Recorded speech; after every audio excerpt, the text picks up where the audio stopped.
Welcome to the Black Cat Kitchen. We're going to make today a goat cheese and baby carrot terrine. One of my favorite dishes when I'm doing a party at home. It's really easy to make. It highlights whatever vegetable that you have in season. Right now it's little baby carrots that we harvested this morning from the farm. In the fall it might be roasted pumpkin cut into long strips. In the middle of the summer, we often do grilled zucchini flavored with basil. And we do the same technique with whatever vegetable that we have in season. And it's a great way to start out a nice casual dinner party. So the first step is to find the vegetable that you want, and you'll prep that and into long skinny strips. Fortunately for us, we have little baby carrots that are already in long strips.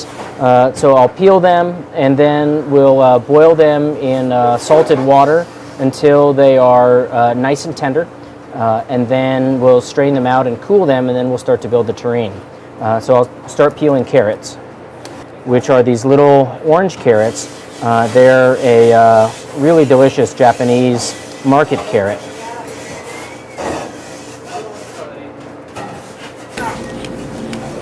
Now we'll trim the tops and tails, and at that point, everything that we throw into the pot will be edible, and the main part of the prep work is done, and then it's just building the terrine after that.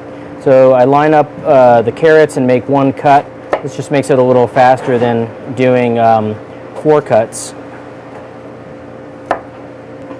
So now all the carrots are roughly the same size, the same diameter. The length doesn't really matter. We'll put them together almost like Lincoln logs, and so now we put them into a pot with salted water. We'll bring them up to a boil and boil them until they're tender. And the test for doneness is that you should be able to cut through them with a butter knife. The reason being, when we build the terrine and then chill it, the carrots firm up a little bit. And as you're slicing through, if the carrots are too crisp, they'll offer too much resistance to the knife, and it causes the terrine to break. So this is one of those instances where cooking things longer than you might normally is actually a good idea. So I've just tested the carrots for doneness, and they're nice and tender. So we'll strain them out. I like to save the cooking liquid. We use this kind of carroty broth as the start of carrot soup.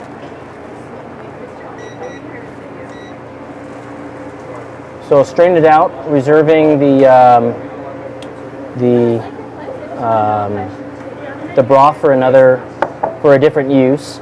And then with the carrots, I'll drain them, lay them out flat, and then I'll stick this into the refrigerator and chill them down. When they're all the way chilled, then we can start making the terrine. So now we're going to start building the terrine. The terrine is really, really easy to put together. Fresh goat cheese is very malleable. It likes to stick to everything, including your fingers, and we use that to our advantage. Here, we'll layer in small bits of goat cheese and then press in our soft cooked carrots that have been already seasoned in salt water, and then continue building until we fill the terrine all the way up. And then we'll push down to make sure we've pushed all the air out of the terrine, and then wrap it up, chill it.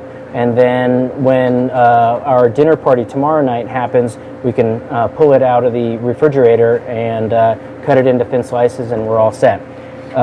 You'll notice that I've lined this terrine mold that I got across the street from a restaurant at Peppercorns with plastic wrap.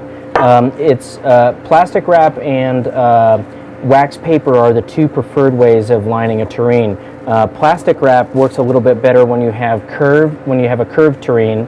I would not use aluminum foil for this, as it's very reactive with acidic things like goat cheese. So first we start by crumbling in little bits of fresh goat cheese. And we'll layer that down just a little bit.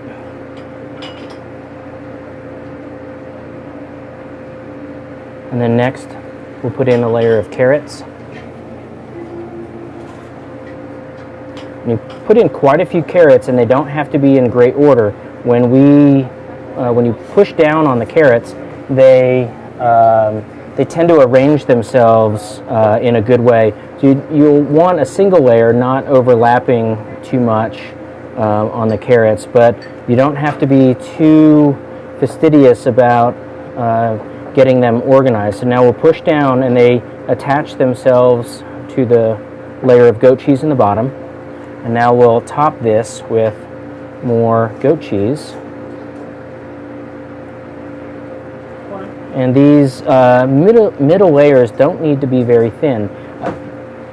If you would like a terrine that's heavier on carrot, then you would add less goat cheese. And if you would like a terrine that's more cheese-oriented, then you would add less carrots or more goat cheese in each layer.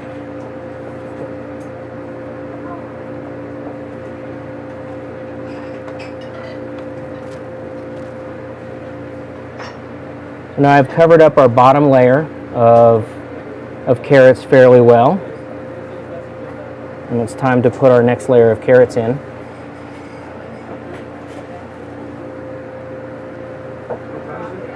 Okay, so the last step in building the terrine is covering everything up. So I've taken my excess plastic and I've gently lifted it up to take any little folds or creases out. And I fold it over and press it down, make a nice tight seal, and then I'll do the same on the other side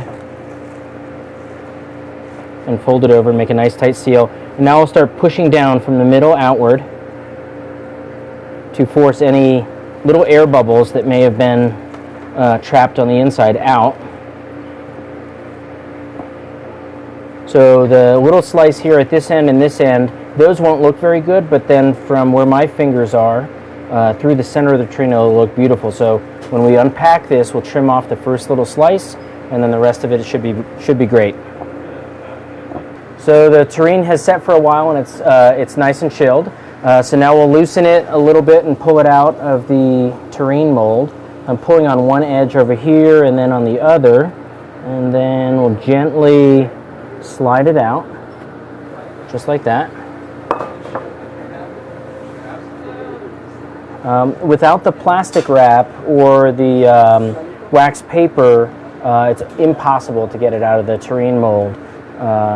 It still tastes delicious, but one would end up eating it with a spoon instead of with a fork and knife. So now we'll slice off this end, which won't be the prettiest, and you can start to get a peek of what it'll look like on the inside.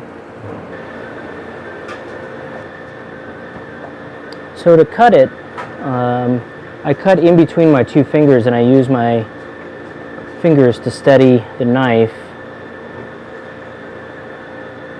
The colder the terrine is, the more firm it will get, and the easier it'll be to cut.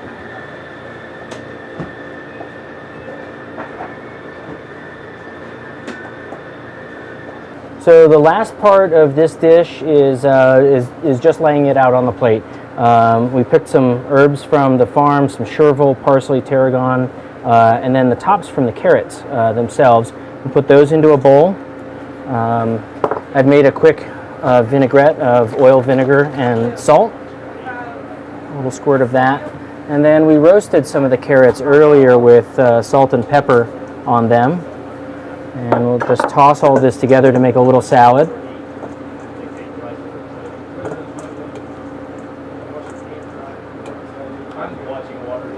And then put a little bit on the plate.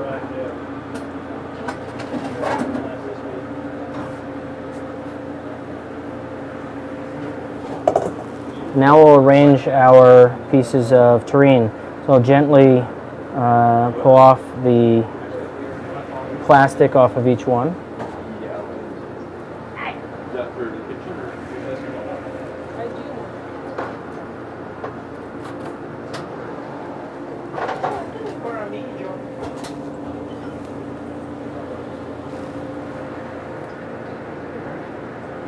And then we'll guide them onto the plate.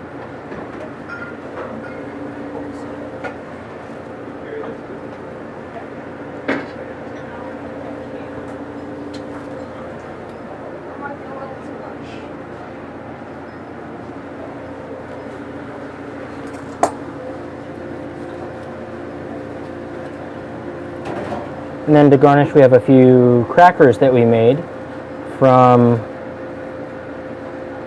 some of the bread dough that we make here in the restaurant. And there it is.